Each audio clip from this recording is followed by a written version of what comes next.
Some worry the pandemic will lower voter turnout, with people staying away from polling places and having reservations about mail-in voting. But Alexa Liacco found a group going above and beyond in order to help people vote in a way that makes them feel safe. If you guys have any questions when you're filling these out. Every weekend outside her church, This is the registration, and here's the pen. Shelley Brazeley sets up her table. The general election, yes. It's good to ask. Setting out to get her neighbors' votes in. Too many people sacrifice just too much in this country for us to vote. And we just want to make sure that every vote counts. Especially because this New York neighborhood has a history of struggle. Nassau County, which is one of the richest counties in the country, has pockets of poverty and disenfranchisement that is unbelievable. Hempstead, Freeport, Roosevelt, we consider the Black Belt. And those are the areas that have the hardest time. Brazeley is signing up anyone for an absentee ballot who wants one, but her work goes far beyond that. As soon as they're ready, they'll give me a call and we can pick them up. And then you'll bring it back here. And then I'll bring it back here and let everybody know. She's personally delivering each ballot to the Board of Elections to make sure everything is filled out correctly. It's 2 envelopes. You know, they don't always put it in the envelope. They don't check what needs to be checked, and those will be disqualified. It's a big effort for one person to make and takes dozens of hours per week. But Brazeley wants her community to feel comfortable voting, especially because so many people are worried about mailing in their ballots. There will be no post office. We will securely pick up the information and drop it off. She sees the impact of that misinformation on those she helps. I wanted it to go directly to the Board of Elections so that, it can be counted and that it wouldn't get lost. Every day I get a text that the post office might be closed and all this stuff, but I know that at this church we are covered.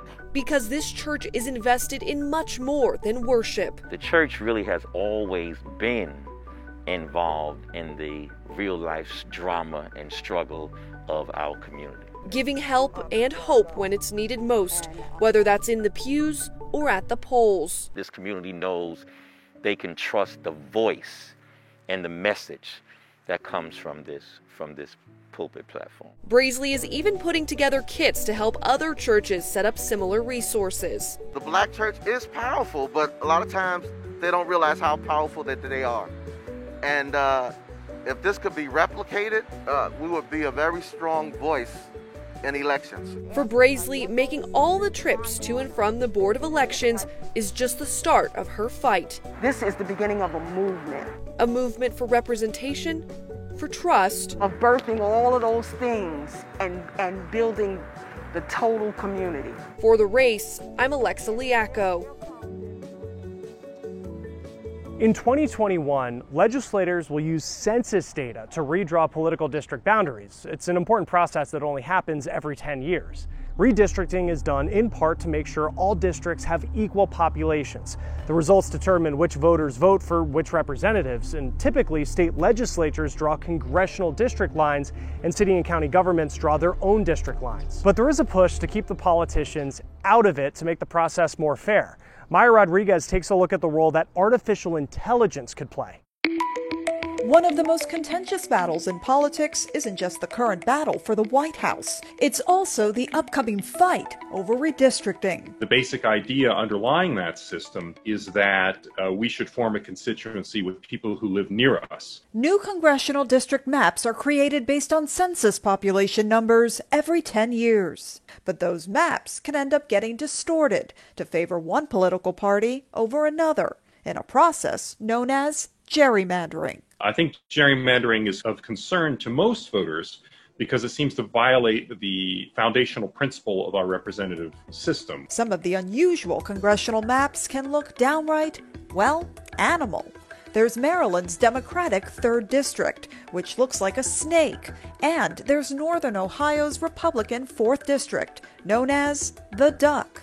So who designed these? The Constitution gives the power to state legislatures to draw these maps. And since politicians generally draw the maps, they can be skewed to favor a particular party or incumbent. But it can also favor people from a particular racial or ethnic group who have often been underrepresented in the halls of power. In Virginia, voters will decide this November if an independent commission should be in charge of the process instead. And there are other ideas emerging too, like using artificial intelligence. And it takes an enormous computer capacity, which was not there 30 years ago. Bruce Kane of Stanford University says he and a colleague created an algorithm that could help create fairer maps. You want to be able to do is take every plan and classify it and say, yeah, this one's better for minorities, this one's better for, compactness. But is there something that combines both of them? All part of the ongoing effort to make sure America's representative democracy remains truly representative of the people. In Washington, I'm Maya Rodriguez. Should felons get to vote? The debate happening right now. Next.